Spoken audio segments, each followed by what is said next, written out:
Charlie, are you going to be a good boy? We're going to make those doggy treats, and if you're a good boy, I'll let you lick the spoon.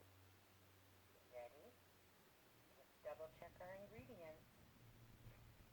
Earlier this week, we looked at ingredients for our doggy treats, and this is what we found. We found our quick rolled oats, and when you look for these oats, you're going to want to make sure that you buy something that says 100% whole grain rolled oats. No sugar, no fruit, no nothing, no extra ingredients added.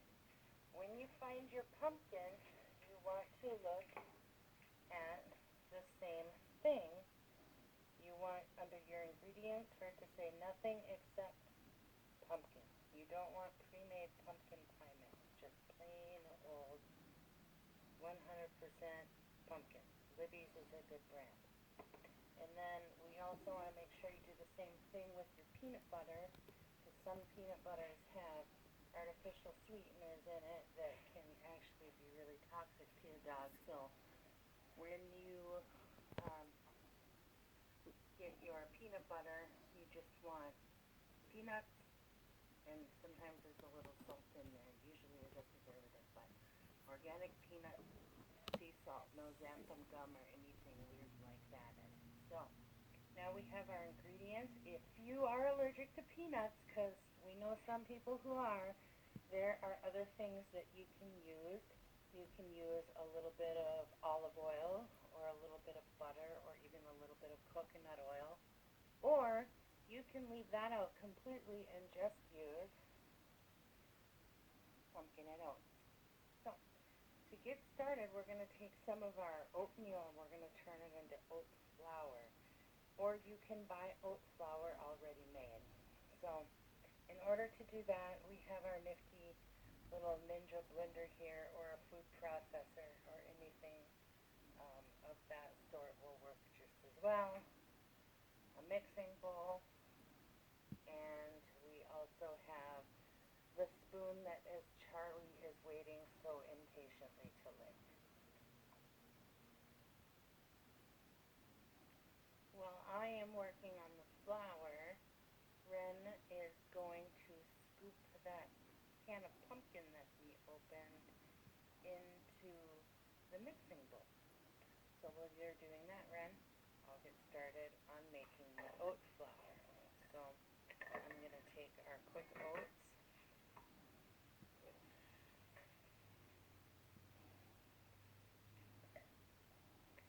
Now, you'll notice Miss Des did not measure. There's a reason for that. Because we're going to go on, we're going to kind of go by how thick the batter feels. So I'm going to get this going. See if I can get it on the right way here. There we go.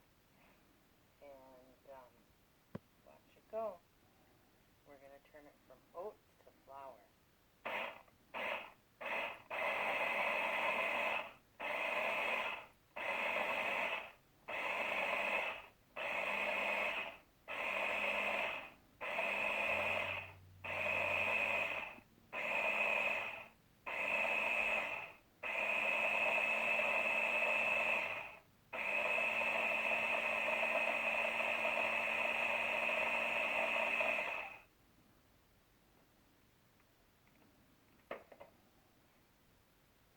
Now I'm going to show you the difference.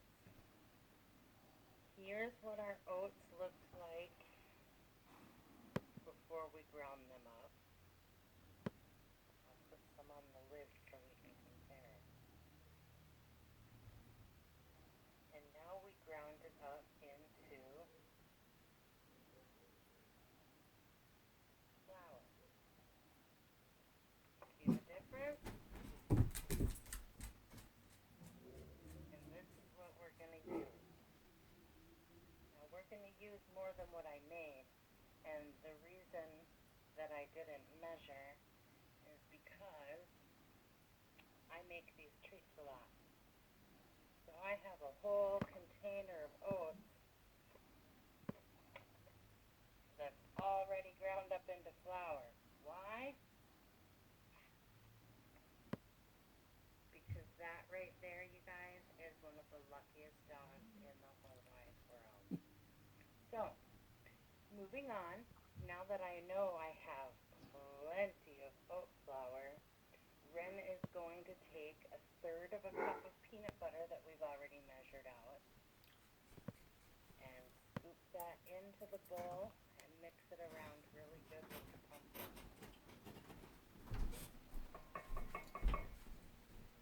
How about howdy puppy dog just sleeps for that spoon, and it has to be a good spoon.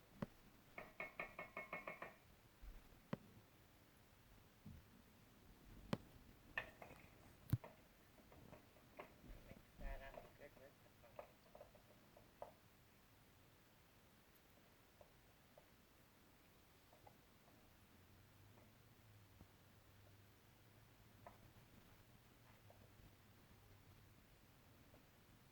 Good job, Ren.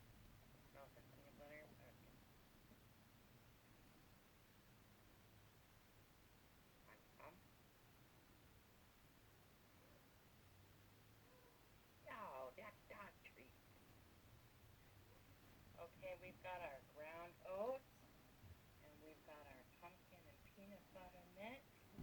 And so now we're going to start mixing our ground oats in there.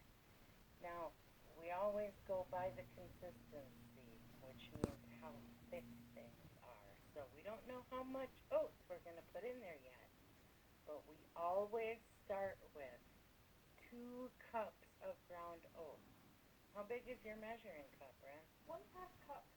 1/2 cup.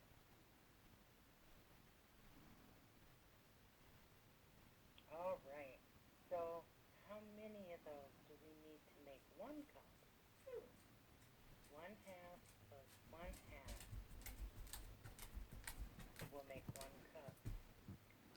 So let's start by putting 1 cup in there. So that's 2 scoops.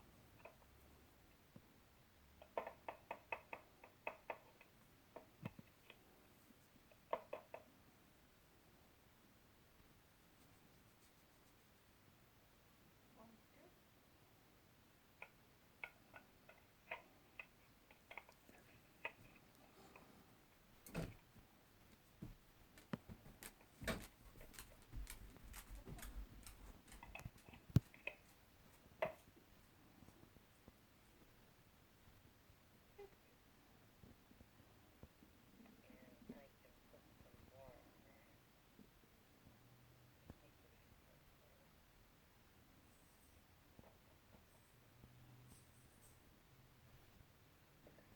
So now we have 2 scoops, which is 1 cup.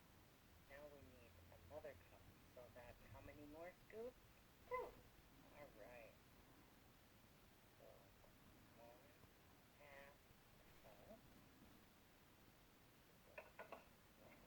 1/2 cup.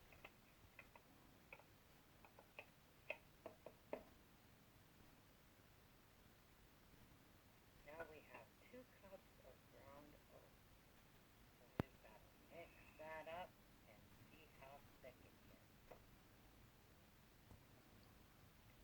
You can always ask for help, but try it yourself first.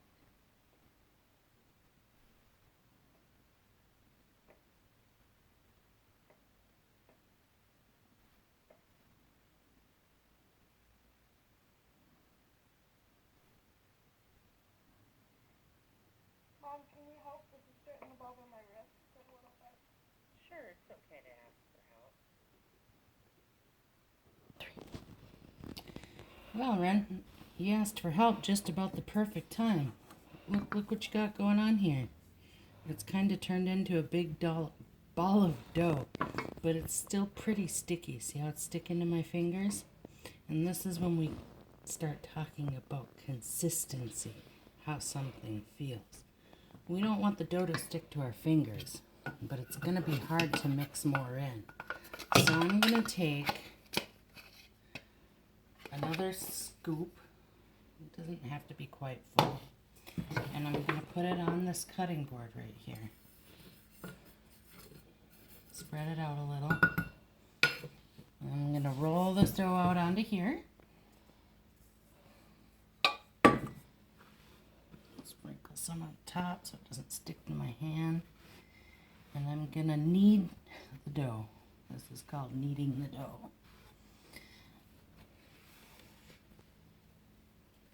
Usually you do this with bread to make it rise, but I'm just doing it to mix the flour in. And once we get enough flour mixed in there that it's not sticking to my hand, then it's a pretty good consistency.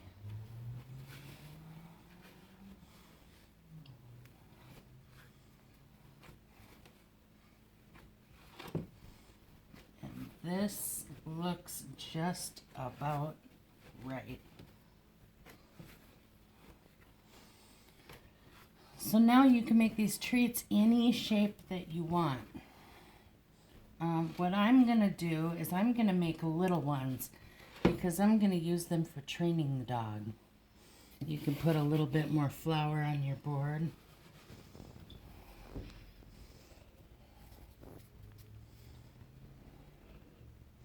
And I'm going to make little cookies like this.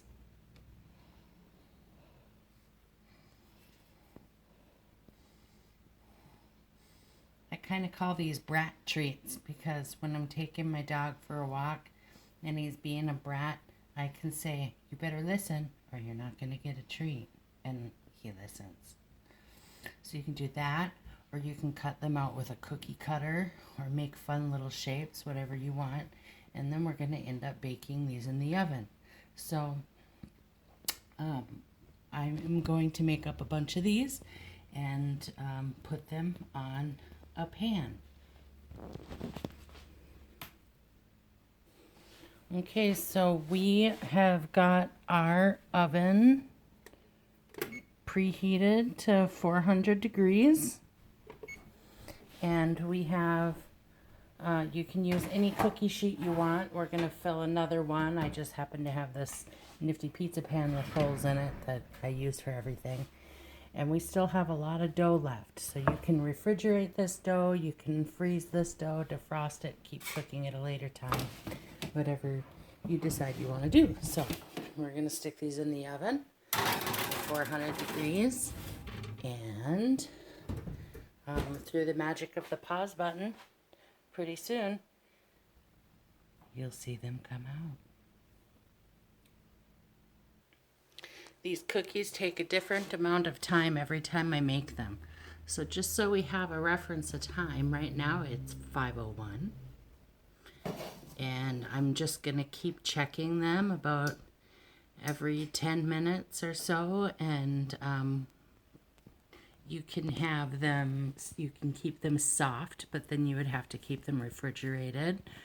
Or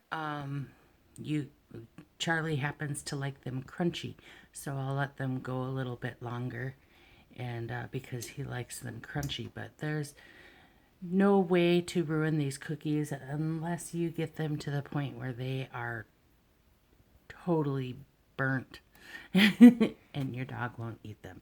Otherwise, some dogs like soft, some dogs like crunchy, and you might want to double check with mom and dad, but I'm pretty sure they're safe for goats and donkeys too. I'll let you know when they're done. It's been about 10 minutes since we put them in the oven. I'm going to pull them out and give them a check.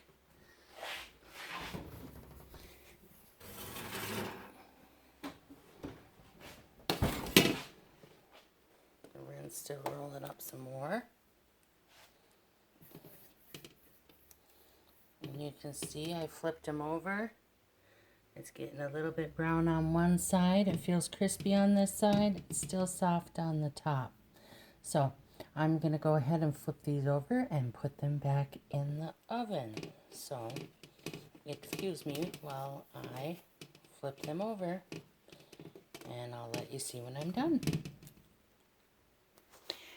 So they are all flipped over and back in the oven they will go.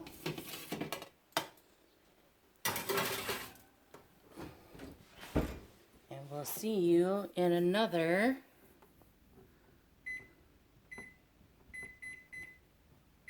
10 minutes. Our timer is about to go off. So we're going to give our puppy treats another check. Let's pull them out of the oven.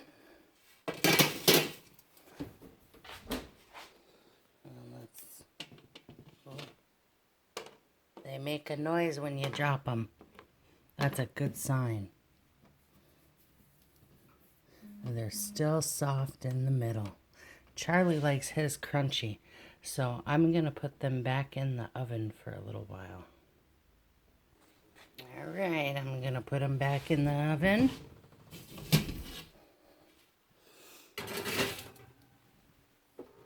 And I'm going to set my timer again for another 10 minutes.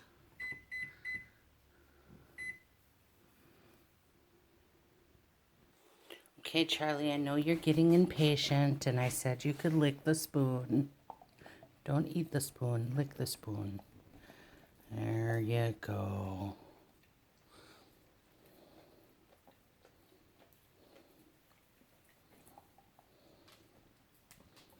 All right. Okay, now you go sit and wait. When the oven's done, you can have one.